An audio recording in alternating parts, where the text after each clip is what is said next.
بسم الله الرحمن الرحيم magacaygu waa Cabdiraxmaan Ismaaciil Kabare waxaan ahay director filimada sameeya waxaan ku xulanahay immigration Uganda mid state bilood sabab aan u xulanahay ma garanayo cid aan u xulanahay ma garanayo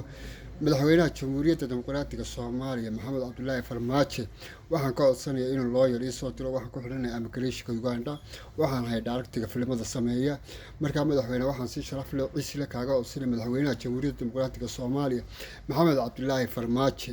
inuu lawyer ii soo diro arintayda iga si dhaqso badan leh igu soo diro ma garanayo sababta lacagtayda $500 iyo $2 milyan Uganda ayaa laga haystay 8 bilood kabacdi xabsiga ayaa la immigration ayaa lagu xulay sabab aan u xulanahay ma garanayo marka Cabdullaahi Farmaajo hadii ay fariintaydu gaadho waxaan ka codsan lahaa inuu lawyer ii soo diro si dhaqso badan insha Allah magaalada Muqdisho waan iman doonaa hadii Ilaahay simo waxaan ku xulanahay wasaaradda arrimaha gudaha immigration-ka aan ku xulanahay mar Kampala Uganda marka